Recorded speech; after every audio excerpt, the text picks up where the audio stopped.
այսօր արդեն 7 տարի Նիկոլը իշխում է, 4.5 տարի անցավ խայտարակ կապիտուլյացիայից, եւ այսօր արդեն մենք պիտի ասենք հետեւյալը. ով այժմ Նիկոլի դեմ չէ, այլևս Նիկոլի հետ է, Նիկոլի կողմ է։ Ու սա շատ դժվար է ասել, որովհետև մենք չենք սիրում, մենք չենք ուզում, որ հասարակությունը բևեռանա, մենք չենք ուզում քաղաքացիական դժգոհություններ ներսում իրար դեմ եւ այլն, այնուամենայնիվ սա փաստ է եւ գիտեք ինչ, մենք պետք է շատ հստակ անվանենք էությունը։ Կողմ Նիկոլին լինելը նշանակում է կողմ լինել վախի, ստերկության, ստի, դավաճանության, դեմ լինել Նիկոլին նշանակում է դեմ լինել ազգի կործանման, դեմ լինել Հայաստանի ոչնչացման։ Սա հստակ սահմանումներ են, որ մենք այլևս պիտի դնենք, անկախ դրանից, թե ովքեր ինչպես կընկալեն դա։ Ամբողջ ցավով հանդերձ թերևս։ Հիմա եթե մենք այդպես քայլ առ քայլ գնում ենք, նայում ես մարդկանց, մտածում ես ինչու մինչև հիմա մենք չունենք պայքար, մարդկանց ինչ որ զանգված, ասում են, գիտեք ինչ, սա քաղաքականություն է, մենք քաղաքականության հետ գործ չունենք։ Երանի, սա միայն քաղաքականություն լիներ, ու այդ ժամանակ մենք էլ գործ չէինք ունենա, որովհետև մենք ամենևին հետաքրքրված չենք եւ ոչ մի քաղաքական գործընթացով։ Սա քաղաքական հարց չէ, սա ազգային հարց է, ազգի պահպանման ըստ այդմ, սա բարի եւ չարի պայքարի հարց է, որում ցանկացածը գործ ունի։ Եվ չի կարող լինել եւ որևէ մեկը, որը որ ընդգրկված չէ այս ամբողջի մեջ։ Եթե ընդգրկված չէ, ուրեմն Նիկոլի կողմ է, ինչպես ասեցինք արդեն։ Հիմա նորից քայլ առ քայլ ասում ենք այս ամբողջ մի կողմից նայում ես այս սարսափելի իրականությունը եւ մենք անդադ քննարկում ենք, որ պետք է ամբողջ ուժով պայքարել, բայց մյուս կողմից նայում ես ճնշող մեծամասնությունը կամ հանձնվել է, կամ հաշտվել է եւ լռում է, իսկ այդ ընթացքում Թուրքիայում այլևս բեմ են հանում Էնվեր Փաշայի, Թալյաթի, Ջեմալի եւ մյուսների նկարները, նրանց, ովքեր կազմակերպել են հայոց ցեղասպանությունը, եւ այդ ընթացքում մեր իշխանությունները ոչ միայն ներսից կազմակերպում են Հայաստանի Հանրապետությունը, ոչ միայն խայտարակում են Հայաստանը միջազգային դաշտում, այլ նաեւ շարունակում են իրենց ոչ թե հանձնվողական, մենք սկզբից էինք մտածում, որ դա պարտվողական հանձնվողական քաղաքականությունը, ոչ, ինքը ծառայում է Ադրբեջանին, եւ սա արդեն ակնհայտ է, եւ գիտեք սարսափելի բան եմ ասում, բայց ես չեմ զարմանա, եթե այն սահմանադրական փոփոխությունները, որ Նիկոլը առաջարկելու է, եւ որ մինչեւ հիմա գաղտնի է պահում, ես չեմ զարմանա, եթե այդ սահմանադրական փոփոխություններում Նիկոլը առաջարկելու է միացնել Հայաստանի Հանրապետությունը Ադրբեջանին։ Իսկ մենք շարունակում ենք լռել։ Սա է այդ սարսափելի իրողությունը։ Ու հիմա գիտեք, ես մտածում եմ, որ կարելի է տարբեր բաներ ասել, կարելի է մտածել, թե ինչ է կատարվում, բայց ինձ ասում են գույները խտացնում եք, իհարկե վատ է վիճակը, բայց դուք չափազանց խտացնում եք գույները։ Մենք չենք կարող չափազանցնել, մենք չենք կարող խտացնել գույները, ինչու, որովհետև նրանց չարիքը մենք չենք կարող պատկերացնել անգամ մեր ընկալմամբ։ Մենք չենք կարող պատկերացնել, որովհետև իրենք ծառայում են չարիքին, իրենք չարիքի հետևորդ են, եւ ես չեմ զարմանա, եթե փաստեր գտնեն մարդիկ, որ նրանք սատանայապաշտ աղանդի մասն են։ Այդ դա մենք ի վերջո գրեթե վստահ եմ, որ կհայտնաբերենք։ Հիմա եթե այդպես քայլ առ քայլ նորից շարունակում ենք գնալ, մտածում ենք, որ այս սարսափելի վիճակ է, մարդկանց հետ խոսում ես, ես անձամբ հանդիպել եմ մարդկանց, ընդ որում շատ խելացի զարգացած մարդկանց, հատկապես գիտության ոլորտի մարդիկ են, նման բան են ասում։ Ասում են, գիտես ինչ, դու ճիշտ ես ասում, ինքը դավաճան է, ինքը տգետ է, էլի ինչ որ բառեր ավելացնում, բայց ասում են, բայց արի գոնե խոստովանի, որ փոխարենը ինքը չի թալանում։ Գիտեք, սա զարմանահրաշ է, որովհետև նախ թալանում է ու դրա մասին փաստերը լրագրողները, քաղաքական գործիչները, վերլուծաբանները բազմիցս հրապարակում են, բայց ես այլ բան եմ ասում։ Եթե ենթադրենք դատ է գնում, դատաքննություն եւ դատի է կանգնած մարդասպանը, ոչռագործ, ով անընդհատ մարդասպանությունները գործում դաժանաբար, ով որ սարսափելի ամբողջ ձևով խախտում է բոլոր հնարավոր օրենքները եւ այլն, ոչ մի պաշտպան չի գա ասի, բայց եկեք մեղմացնենք, որովհետեւ փոխարենը նա չի թալանում։ Ինքը մարդասպան է եւ պիտի դատվի որպես մարդասպան։ Եվ դավաճանությունը շատ ավելի ծանր մեղք է, քան ցանկացած այլ բան։ Ուստի ինքը չունի արդարացում։ Հիմա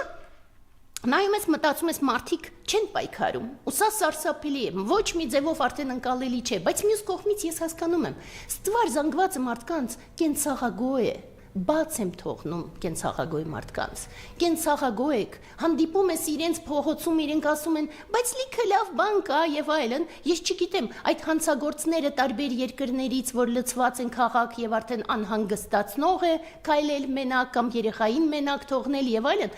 ու այդ ամբողջին դուք նեղ սիրտ եք, նեղ միտ եք եւ դրա համար ես ձեր վրա հույս չեմ դնում ընդհանրապես։ Ես դիմում եմ միայն այն մարդկանց, ովքեր որ ունակ են պայքարել, բայց նայում ես նրանց, ովքեր որ ունակ են, եւ հանկարծ տեսնում ես, որ փոշիացնում են պայքարը։ Փոշիացնում են բոլոր մակարդակներում։ Օրինակի համար, գիտեք, ես հասկանում եմ, որ դա վիճելու առարկա է, ես հասկանում եմ, որ ինձ հետ միանգամից վիճումն են, երբ որ ես նման բան եմ ասում, բայց անգամ Գյումրիի ընտրությունները ես չեմ հասկանում, թե ինչու տեղի ունեցան։ Պետք չէ, մեզ պետք չէ հիմա մանր բաներով զբաղվել։ Մենք ունենք մեկ հիմնարար խնդիր եւ ընտրություններով հնարավոր չէ հանցագործին հաղթել, որովհետև առնվազն իրենք կեղծիքով հանդերձ ունեն այդ պետական ապարատի ստանդարտ 35%-ը։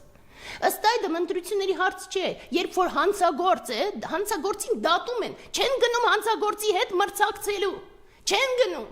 միանգամից դատում են, սկսում են դատաքննություն եւ հասնում են մինչեւ վերջ։ Եվ ըստ այդմ մեզ իրականում հեղափոխություն է պետք, այլ ոչ թե սովորական ընտրություններ, որում որ իրենք ի սկզբանե պարզ է, որ կեղծելու են ամբողջը։ Հիմա մյուս բանը, որ շատ կարևոր է, երբ որ դրա մասին ասում ենք, որ 21 թվին այդ սխալը արդեն եղավ, երբ որ գնացին ընտրությունների, այդ ժամանակ 20 թվին նոյեմբերի 10-ին պիտի Նիկոլին ձերբակալեին եւ դատեին եւ այդ ամբողջը կավարտվեր եւ մենք չէինք հասնի այս սարսափելի վիճակի,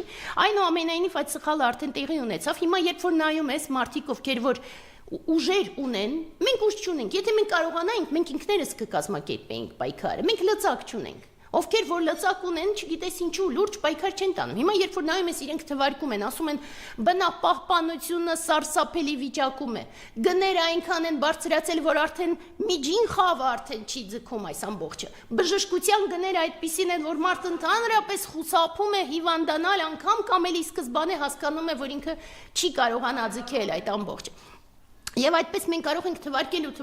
թվարկենք, որ նրանք դուրս են եկել ու քաղաքի ծառերը կտրում են այն պարագայում, որ այդ քաղաքի ծառերը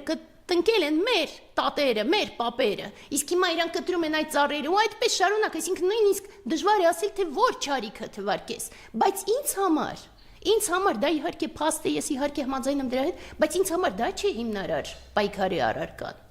Ես խնդիր չունեմ այդ փազլի կտորները հավաքելու ասելու թե ինչու պետք է Նիկոլին դատել։ Ինքը դավաճան է, ինքը հանցագործ է եւ ինքը տապալում է ամբողջ Հայաստանը։ Ես դրա համար եմ պայքարում իր դեմ, ոչ թե այդ մանր բաների համար։ Հիմա ինքը վերջերս հայտարարել է, ասում է, ես ինչ էր ասում, որ հեսա կգժվեմ, դե այդպես էլ գժված է վաղուց, բայց որ ասում է հեսա կգժվեմ, նախարարները տգետ են, դա քո նշանակված նախարարներն են տգետ։ Դու որ ասում ես, որ իբր թե նախկինից եկած 7 տարի, գիտեք, Չինաստանի մեծն Կոնֆուցիոսը ասում էր, որ 7 տարի բավարար է, որ ամբողջ ազգը վերափոխվի դեպի լավը։ Ինքը ամբողջ ազգը վերափոխեց դեպի վատը այս 7 տարում։ Այս 7 տարում, այս սարսափելի վիճակը 7 տարում ինքը կարողացավ իրականացնել։ Մենք անդադ ասում ենք, որ դրա համար իրան մրցանակ կարող են տալ Ադրբեջանը եւ վստահաբար արդեն վաղուց տվել են տարբեր տեսքով։ Հիմա երբ որ հիմա մտածում ես ինչ կարելի անել, մարդիկ ասում են, լավ, վիճակը այնքան սարսափելի է, որ լուծումներ չկան։ Լուծումներ միշտ կան։ Կրթությունը, խիստ կառավարումը այդ ամբողջը կարող է փոխել, բայց առաջնային հարցը, անհապաղ լուծման ենթակա հարցը Նիկոլին դատելն է, եւ դրա համար ես բոլոր մանր կարգախոսները բաց թողեք, արցախցիների մանր կարգախոսները, մյուսների մանր կարգախոսները բաց թողեք, մենք մեկ կարգախոս ունենք, դատել Նիկոլին, ուրիշ կարգախոսի կարիք մենք այժմ չունենք, դատել Նիկոլին եւ պաշտպանել սեփական հայրենիքը, միայն դատելուց հետո։ Ու վերջինը, որ ուզում եմ ասել, գիտեք, մտածում ես, որ լավ կրթությունը պակաս է, այդ ամբողջ համատարած տգիտությունը, կենցաղագոյ լինելը, մարդիկ ինչ-որ տեղերում փորձում են իրենց սեփական բիզնեսով բավարարվեն ու աչքերը փագեն ու չմտածեն այս ամբողջ իրականության մասին, բայց ամենաշատը ինչ որ պակասում է, գիտեք, դա սերն է։ Ես հասկանում եմ, որ շատ հաճախ մարդկանց համար տարօրինակ է, ինչպես կարելի է խոսել հանցագործի դեմ, բայց խոսել սիրո մասին։ Այս սերն է, որ իրենք իսպար չունեն, որովհետև երբ որ գնում ես Հայաստանի տարբեր տեղանքներ, այդ ամբողջ գեղեցկությունը, մեր հնավայրերի խորությունը, մեր հիշողությունը, մեր պատմության մասին, իրենք այդ ամբողջը չունեն, եթե ունենային, ինքը երբևիցե չէր կարողանա ասել, որ Արցախի թեման փակված է։ Ես Էլեոնորա Մանանդյանս, Մանանդյանի ժառանգը, ես հայ եմ, ես քեզ ասում եմ Արցախի թեման փակված չէ, որովհետև ասել Արցախի թեման փակված է, կարելի ասել Անիի թեման փակված է, Վանի թեման փակված է, կամ Ապարանի թեման փակված է, այդպես շարունակ, այս ոչ մի հարցը փակված չէ։ Եվ վաղ թե ուշ դուք կանվանեք մեզ ռևանշիստներ կամ դուք կանվանեք մեզ, չգիտեմ ինչ եւ այլն, վաղ թե ուշ մենք այդ հարցերը բարձրացնելու ենք։ Կարող է ես չլինեմ, կարող է զավակս էլ արդեն չլինի, այդ հարցը բարձրանալու է եւ լուծվելու է ի օգուտ հայերի, որովհետեւ մեր ներսում կա սերը մեր հողի հանդեպ։ Իսկ դու, Նիկոլ Դավաճան, դու դա չես կարող հասկանալ։ Միգուցե որովհետեւ հայ չես, բայց ավելի հավանական է, որ պարզապես կորցրել ես քո մարդկային էությունը։ Եվ դրա համար բոլորին դիմում եմ, դադարեք սпасել կազմակերպիչներին պայքարի։ Պայքարեք ինքներդ, որովհետև մենք ինքնակազմակերպումից զատ այլևս ոչ մի բան չունենք։ Մենք պիտի պայքարենք եւ հաղթենք։